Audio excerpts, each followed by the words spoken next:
Hey everybody, welcome to Built Local. Here today with Tim Self from Middle Georgia Oasis. Really excited to be talking to Tim. Actually, we've been talking for quite a while. Thanks for coming on. Thanks for having me. Yeah. So, tell me about Middle Georgia Oasis. So, maybe we start at the beginning. When did it start? How long have you guys been around? Okay, so that's kind of a loaded question. Middle Georgia Oasis is fairly new.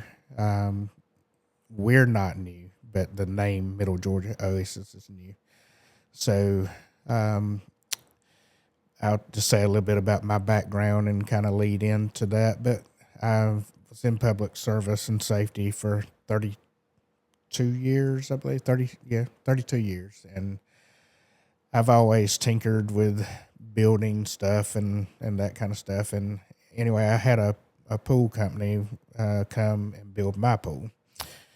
And they did that, and they saw where I was building pavilions, pergolas, that kind of thing, outdoor living spaces, just kind of on the side a little bit. So they didn't really do that kind of stuff in their business, so they started shooting that stuff to me, and it just got to be overwhelming, but trying to work a 40-hour-a-week job plus do that kind of stuff. So we joined forces. I retired from what I was doing, after 32 years. That was enough. Yeah.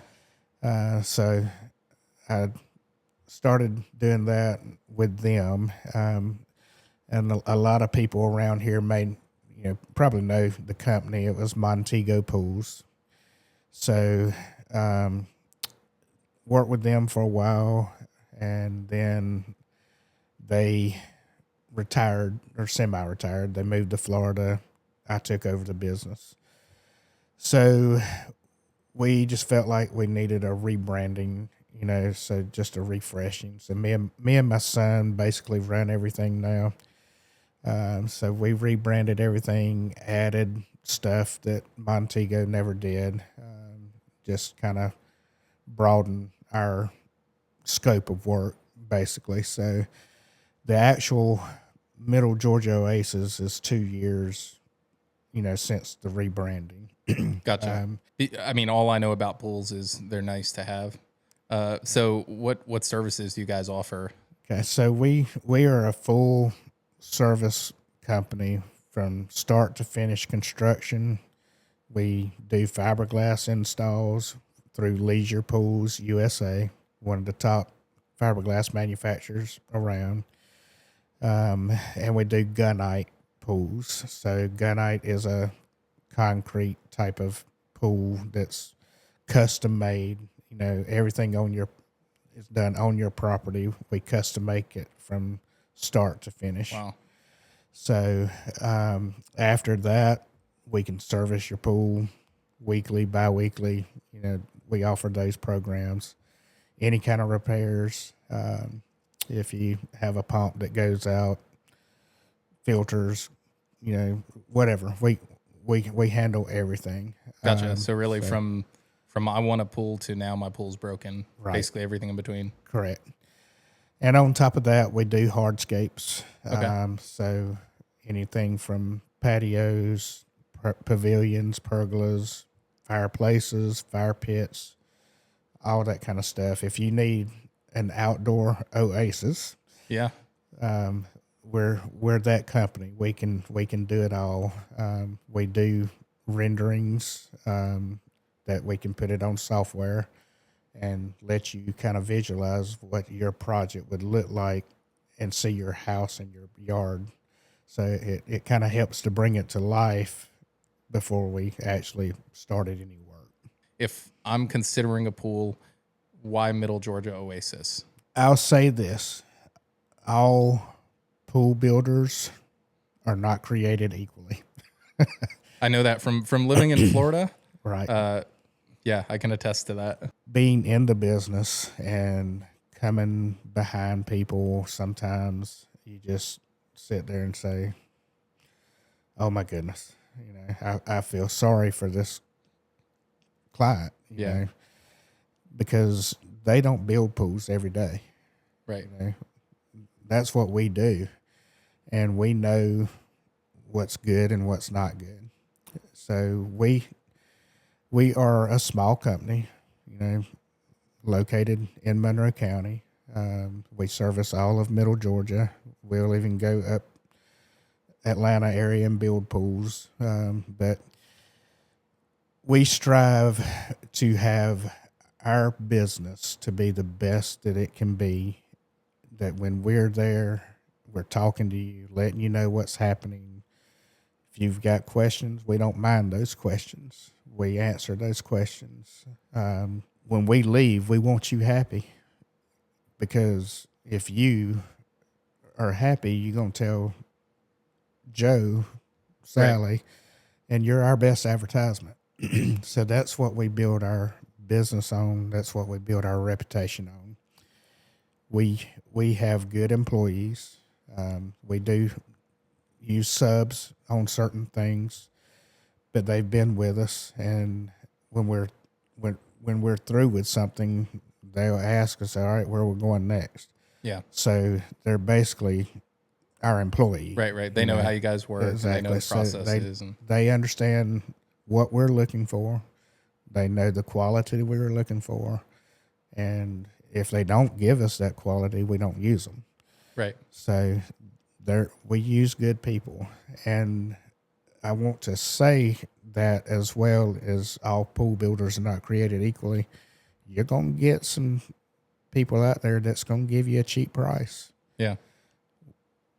We're not necessarily that company. We don't want to be higher, but sometimes quality is going to bump that price up, and it just depends on, are you just looking for... I mean, you get what you pay for. Right. Are you looking for just a pool out there in your yard, or are you wanting something that you're going to be proud of and not have trouble with? That's who we are. Yeah. No, I love that. You mentioned the pricing, which was one of my questions, so I guess I'll kind of ask that. Was there ever a time where you realized you were undercharging? And if so, how did you handle raising prices? Right. So with the underpricing being that I was already working with a established company that, they've been in business for over 30 years. I don't know that we were ever in that frame. If anything, we tend to be a little bit higher. Right. And I hate that, but there's just, it is what it is on that. And, like I say, we don't try to be higher, but we're usually just a little bit higher than most of our competitors. The only reason that we go up on anything is if our materials go up. That's fair. And right here lately, everything has gone up once or twice a year. And we talk to those vendors and just tell them, y'all pricing us out of business. Right. Y'all keep upping these prices, and there's really no reason why, but they do notoriously about twice a year, and it hurts. Have you ever been in a situation where you had to switch vendors due to the pricing? Of course, yes. Even with some of our subs, even if they're really, really good, sometimes we have to adjust to stay competitive. We still try to keep top quality, but sometimes you kind of have to shop around a little bit to keep your subs a little bit honest, because they'll try to jack up the labor price on you. Absolutely. And so if you keep them a little honest, then you try to keep your prices in balance. So. Yeah, it's true. Considering that Middle Georgia Oasis kind of came out of this other company, did you already have established customers when you started Middle Georgia Oasis, or did you have to start with getting new customers? So we didn't take over the service side when we did it. That kind of got piecemealed a little bit.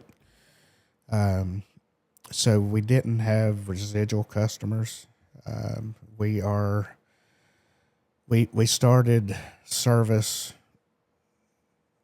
early 2025, and we've built a solid route. We're just about ready to put our second truck on the road for service. That's So awesome. in a year's time, it has built up that much, and we're gaining. Right now is really the time that we're going to really gain a lot of customers, and we have really been stacking, which is great. So the residual customers like that really keeps these type of businesses going, because you may have lulls in construction Right. where you need your residual, and we are really focused on that, and we want to build that up as much as we can while providing quality service. So So what's been driving the I mean, going from zero recurring revenue basically every month, what's driven that? How have you grown that? So we did a little bit of Facebook advertisement. We've got a couple of ads running now. It's really done pretty well. I was kind of surprised, Yeah. how good it did do, because sometimes with those type of ads, you get a lot of tire kickers and stuff. Yeah. Just seeing what's out there, but it's really produced. We rebuilt our website. We left the old website in place for almost a year while we were building ours and getting the SEO stuff, traffic, and all that built up. Yep. So we've finally killed the other website, and now it's just our website up, and we're getting a lot of hits on that now. But really, again, word of mouth. Once we started doing service, it's just well, I've got a friend, and Yeah. Well, I also so noticed you do something which I've only seen a couple of companies do, which is you do a lot of video. Like I've seen a lot of, I think there were live videos on Facebook right, of like on the job site. What's the, I'm a huge proponent of video, and obviously we've got all the cameras and stuff, so I love that. But from your standpoint, what is the reason that you do that, and what have you seen come from it? right. So with doing live videos, even if it's just a 20-second clip, you're out there in front of people, and it's showing, one, that you are out there and you're actively working. Two, it shows the work that you're doing. And just, I feel like by doing that with our Facebook page, when we first started, you had 0 followers. Right. But in the last, I would say 2 months, it's just every day we're getting more followers.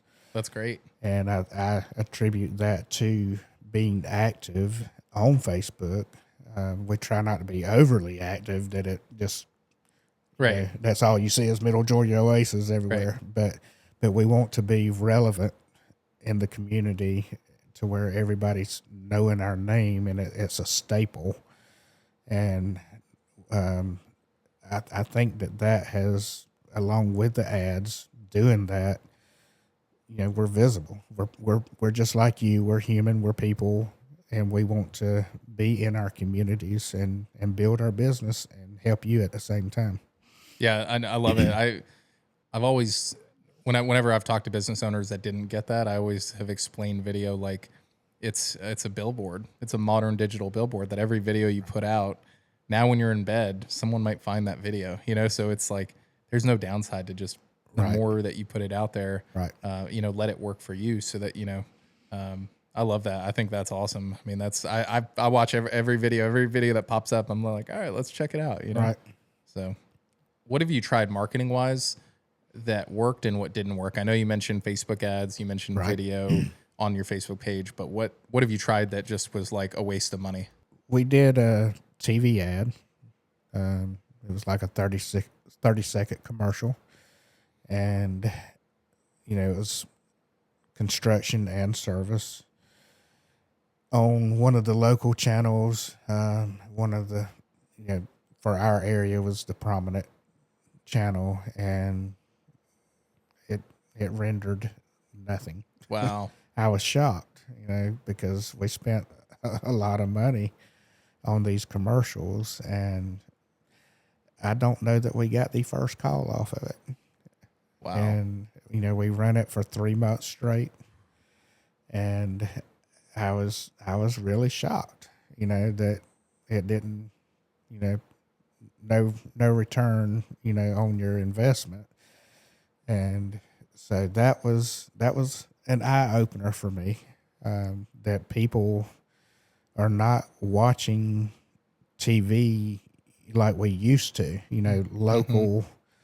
Local news, local programming, that kind of stuff is not it's not what it used to be. That used to be the thing. Now, people watching Netflix or They're just scrolling away on their phone. scrolling on their phone, and that's where your advertisement has got to be, Right. is in those platforms.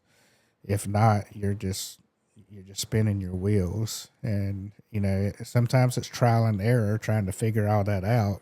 Absolutely. And I mean, we get a lot of people calling us wanting us to advertise with them, and we're just hesitant because of what we did, Yeah.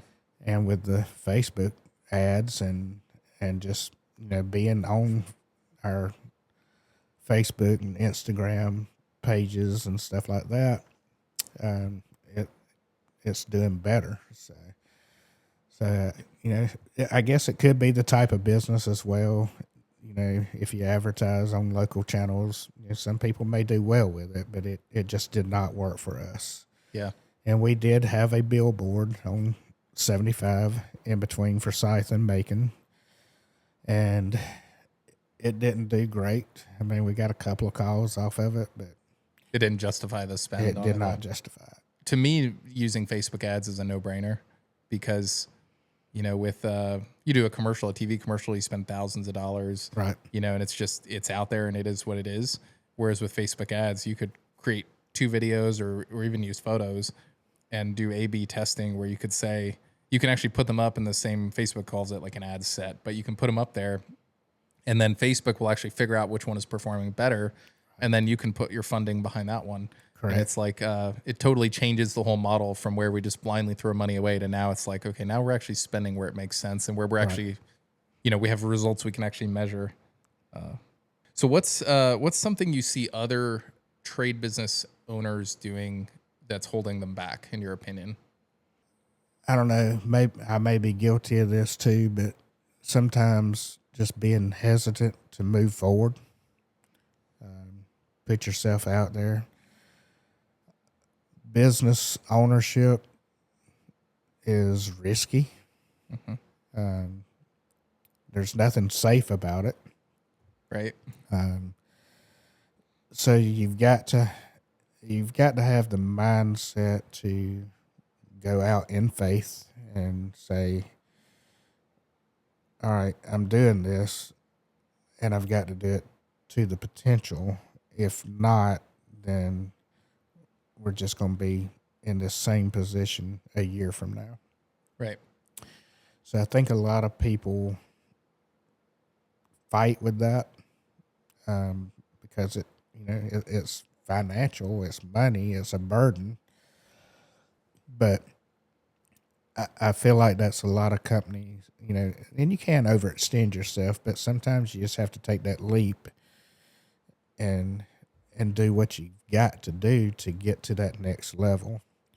And Yep. we're kind of in that stage a little bit right now too. We're wanting to step up a little bit as far as equipment and that kind of stuff that we do, or that we have, and make work a little more efficient, and not have to rent a machine sometimes and that kind of stuff, because all that costs Right. money, Yeah. which in your mind you're trying to justify. Okay, is it better for me to rent, or is it better for me to own it? So I think a lot of people get stuck there, and you know that can make you or break you. Do you think people quit too easy? I do. Trust me, I could have quit 100 times, You know, every week there's something. You know, you work hard, you put out renderings and stuff for people, and you feel really good about stuff, and then you get shot down. And you know, it if you don't have thick skin, it'll get you down. But you just have to keep going. There's times that I feel wounded. You know, I feel like, man, that was a good project. You know, Yeah. that was presented well. You get invested in it. Yes, and it's something you're getting excited about, and then they're not as excited as you. And so it's easy to get down on yourself, but you just got to put your head down and just keep walking forward. You know, I'd say it this week. I had that scenario. I thought, yeah, this is going to be great, and I got shot down. 2 days later, I got a project that I really didn't know if I'd get or not. So it's a roller coaster, but it's easy to quit. Yeah. Just, you know, everybody's not made to be a business owner because it's very stressful. Yeah. But if you're in it, don't quit. I mean, you're in it to win it. Go for it. Yeah. I always, I think I've recorded a video recently on the same Facebook page and Built Local that I was talking about how being a business owner is probably one of the loneliest things somebody can do. And I think that makes it hard because even if you have employees, they don't carry the same weight that you do. No. You know, your family might be cheerleaders for you, but they don't, you know, feel it, the direct pressure, right? So it is a very small group of people that really get it. And I think in my video, I said, you know, but business owners are really bad at talking to each other about that stuff. You know, it's easy to say, yeah, we got a new project. We're excited about this. And, you know, but it's very hard for them to kind of say, man, I'm struggling with, you know, keep doing this and it's not working. And I don't know if I should change it or, you know, that kind of thing. I agree.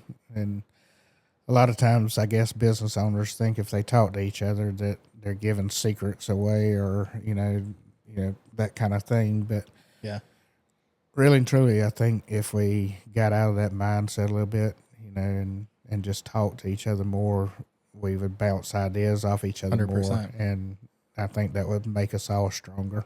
Yeah. That's, I mean, that actually, you just nailed exactly better than I could have worded it. That's why I started the Built Local podcast and I've been doing reels and stuff, which I didn't plan to do those. I just kind of like, I was looking around and I'm like, I'm talking to all these people and you know, you're doing Facebook ads, which is wonderful, but you know, a lot of people, I don't want to call anybody out, but there's people that I've talked to that were great people. They're doing good work.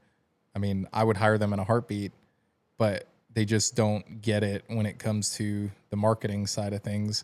And I started thinking about it and I'm like, there's got to be something to help these people, you know, and not just me, you know, but even hearing from people like you that are already doing it. Right. It's like, guys, it works, you know, don't, you know, because the challenge I have is I've run into a lot of business owners locally that are just kind of like, well, word of mouth is what we do, and that's it. And I'm like, yeah, that's great. But these days, word of mouth gets a Google search. You know, it's like when someone tells me, if I had never met you and somebody said, oh, Middle Georgia Oasis, I'd go, okay, let me look them up. I wouldn't call right away. You know, I'd say, let me look them up. How many followers do they have? You know, they got 5 followers. I might not, you know, I'd be like, oh, they're pretty new. You know, if I don't see any action on their Facebook, you know, I don't see any live videos or whatever, you know, I'm like, I don't know. Are they really doing anything? Is other, you know, because to your point, when I see your videos, I definitely think, okay, well, people are hiring this guy, this company, right? So, which gives me confidence to say, you know, maybe I should consider it, right? Right. But yeah, that's it. Just, you know, I think there's a lot of lessons that can be learned across industries, across the different trades that, you know, aren't competitive. You know, if you talk to a roofer about getting clients, you're not gonna take a roofing job, Right. You know, so Right. yeah. So if there was a guy or girl, business owner right now, who's really good at what they do, but they're kind of stuck at the same level. So kind of to your example earlier where you said, you know, if you don't take that leap, you're kind of just doing what you were doing last year. If they're just stuck, maybe they have a business and they're just kind of going through the motions. They're busy, but they're not really building. Right. What's your advice to them? Take a step back. Sometimes it's hard to see when you're in the middle of it. You're too close to it.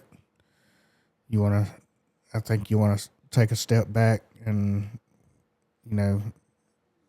what I like to say is get that sky view, that 30,000 mile view, where you're looking down at it and seeing what you're doing every day, to maybe look at somebody else and kind of see what they're doing.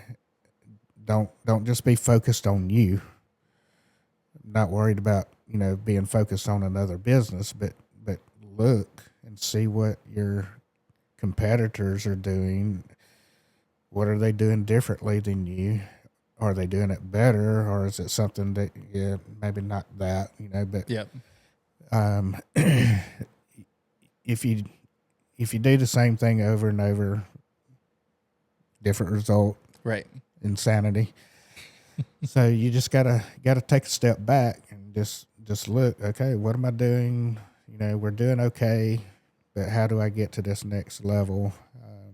I think every business goes through that, and probably not just once. Once you get to that next step, you made it. Yep. Then what's that next step? So you just got to keep taking that step back as a business owner and see how things are functioning, and try to, if there's something that's not, doing as good as another part of the business, look at what the differences are and see, okay, is there something I can take from, like our company, we do pools and outdoor living spaces, or even pools, outdoor living spaces, and then we have service. All right, so service is growing, rapidly, and sometimes the commercial, or not commercial, but the construction side is meandering a little bit. Okay, so I might need to give this a little bit more love Right. over here, while still keeping this one on its upward trajectory. So you just, and that's taking that step back. All right, Yeah. why is this not doing what we need it to be doing? And then you just have to dissect it a little bit and just see, what needs to be done, what can you do differently to push it to that next level. I mean, you've got to keep growing. I mean, you can't just stay where you're at and be a successful business, because it's eventually going to die.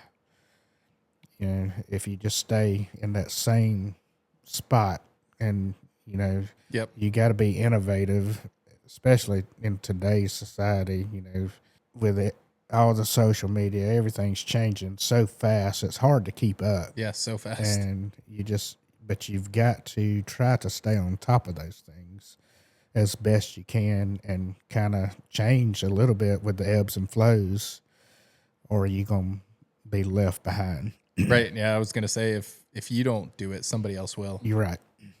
And your example of kind of the way I would summarize it is like, as far as if you're stuck, is having an awareness of, kind of being able to zoom out, and it made me think about an airport, Right. So it's like many trade business owners are the pilots. They're taxiing around on the runway. They're like, all right, I'm going to go here, but they can't see around the corner. They can't see a plane coming in to land. So it's almost like you got to shift from the pilot mentality every now and then to the air traffic controller. Absolutely. Be like, I got the tower. I know what's going on. I see all the people moving around. And, one of my favorite quotes. So I used to work for this company, very, very, very large, multi-billion-dollar technology company. And I talked to the CEO one day. He'd founded this company, former pro soccer player, like just a really cool story. And, I was asking him, I'm like, how do you handle, being able to manage the business, but still also be able to grow and everything? And, he said, the number one goal of every business owner should be to put yourself out of a job. So in the trade example, it's like if I'm a roofer, it's like my job is to get off the roof so that I can put my energy and talents into things that build the business. Right. Talking about advertising, marketing, partnerships. It's like my value is not swinging a hammer. I might be able to do it, but should I? To your point, it's Right. like if I never zoomed out, like you said, I would never see it, and I would just keep being busy. That's right. I agree with that. Being a business owner doesn't equate to always being the doer. And you've got to have doers. They're vital. They're very important to do what needs to be done. And we're kind of in that mode right now where we're wearing multiple hats. We're hands-on. When I say we, I'm talking about me and my son. We're both hands-on doers and owners, business owners. So we're kind of tossing different hats on at different times, and that's because of the stage we're in. You're building, and you've got to just fight through that. It's difficult at times, but sometimes you feel like you need to be cloned. Right. Right. Even though you're not that large of a company, you still, you can't do it just so much. And, and to do it right, you've got to make sure that, something's not getting, neglected.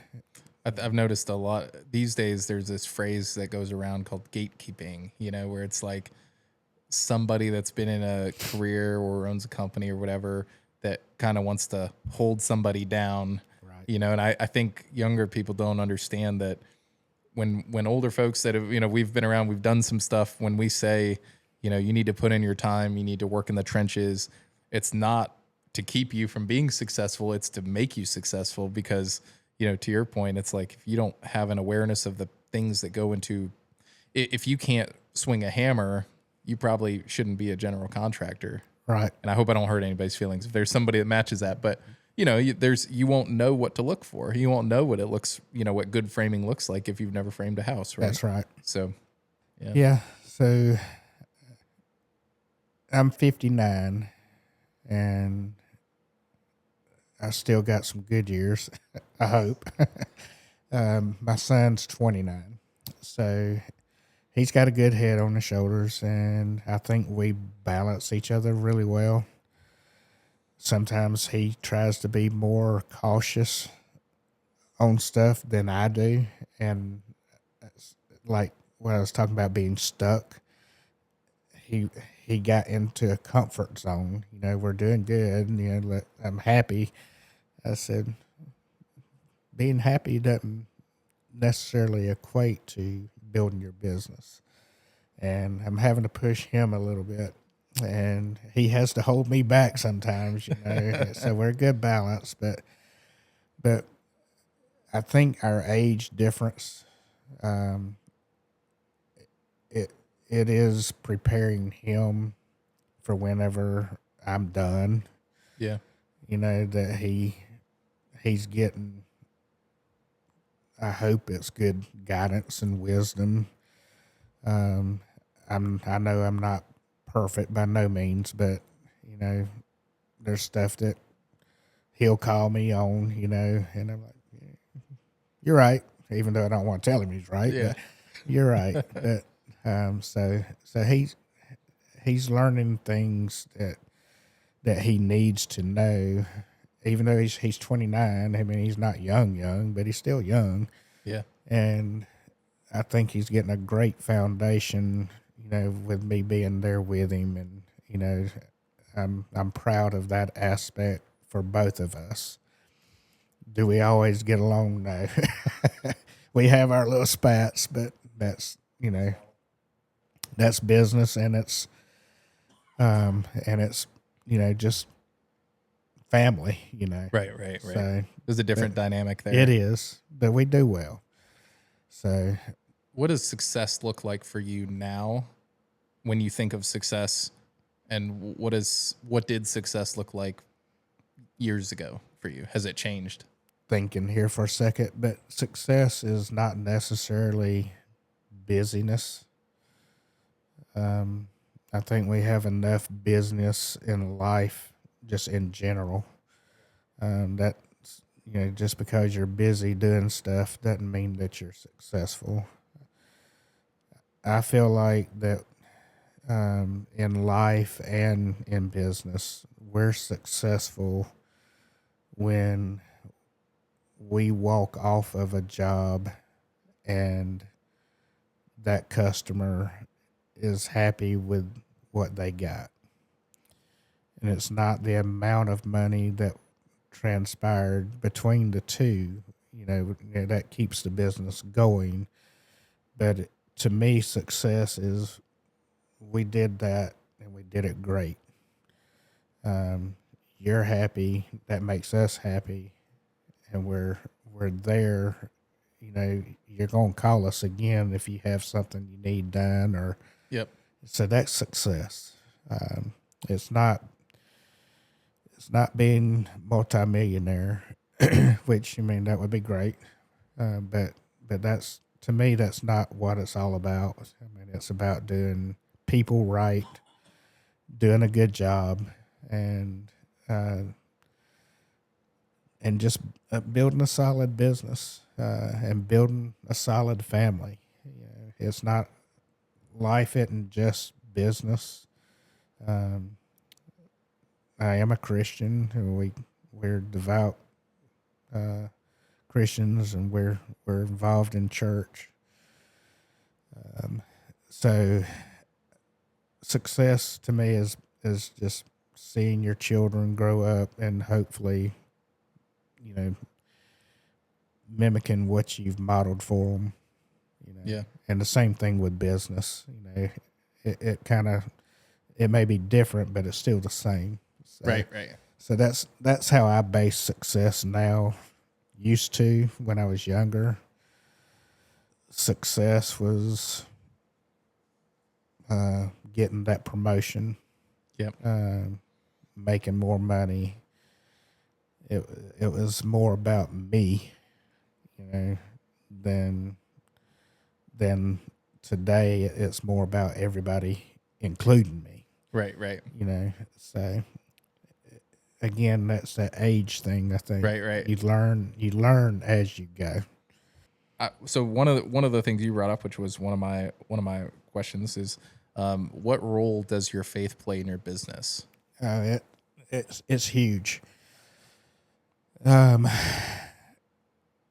Without God in my life, I don't even know if I'd still be here. Just honest. There's so much pressures in this world nowadays. It's just magnified with social media, news outlets, just everything that's going on in our life. Business, the stresses of business. It's very easy to get down and get depressed. Mm-hmm. And if you don't have God to fall back on, and I know a lot of people out there these days don't believe, but trust me, I have been through some very deep valleys in my life, and without him, like I said, I don't know that I'd still be here today.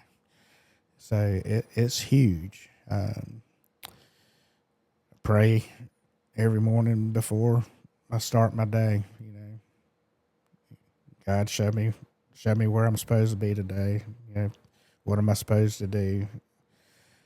There's things that I don't understand. Like projects you don't get. And then you like fussing at him. Well, I'm doing all these things. What's the deal? And it may be something that he's already seen, that says, no, you don't need to do that. There's a big mistake fixing to happen, and that kind of thing. If you don't you don't think that way, I mean, a lot of people don't have that in their life. But I'm telling you, without that and without friends and family and our our small group from church, MCs, without those people, I mean, a year and a half ago, I was in a bad valley, and I would be up just about every night in the middle of the night, just couldn't sleep, just stress, and I'm not going to lie. I mean, this may be for somebody out there this ain't necessarily about business, but you know, I pray for God just take me out of this world. you know, I guess if you got to a certain point, people do that. And I do it all, every day. But if it wasn't for having God in my life and people praying for you, over you, and those kind of things, you can easily just go off into this terrible, terrible place and never come back from it. So it plays a huge, huge role. If you don't have God in your life, seeking, because it's real, and you can feel it. So I've never really thought of this till just now, but I think having a relationship with God is even more important for business owners, because without God, you just look at your emotions, and your emotions are just a roller coaster, Right. And so it's like you're up when you get the deal, you're down when you don't get the deal. Right. And if you get enough down moments, now you're in a valley, whereas, when you're a follower of Christ, it's like, I have a foundation here, and things might try to take me up or down, but I'm always bouncing back to that foundation. Right. So my low is a lot higher than a lot of other people that aren't believers, Correct. So I think that's key. I think I'm good. Is there anything else you want to put out there, whether it's for business owners, customers? We love our community. We're all over Middle Georgia. We're not just in Monroe County. We're Houston County. We're Bibb County, Barnesville, Lamar, all those areas. We're Milledgeville. We do work in all these places. We value each customer, and we want to build on that reputation. And we want to be the best in the community. And we want people, whenever they are looking for something, that somebody's going to say Middle Georgia Oasis, and that's who we want to be. So, and not just a popularity contest, but an actual company that does things the right way. So what if somebody reaches out to you guys? This is my very last question, I promise. So if somebody reaches out and they say, hey, I'm interested in maybe talking about a new pool, what's the rough timeline from the moment they reach out? How long until you guys are, talking to them, providing an estimate, that sort of thing? So if they reach out and are, interested in pool construction, I'm going to call them that same day. Unless it's in the evening or something, because we do get stuff in the evenings, but I'll call you the next morning. I'm going to try and be on your property within 2 to 3 days, max, maybe same day, depending on the time of year. This time of year, we're running a little bit, but after that, if you don't require a rendering, which we do charge for renderings, it takes a lot of work to do that, but we charge for those, and if you decide to go with us, then that's absorbed into your quote. But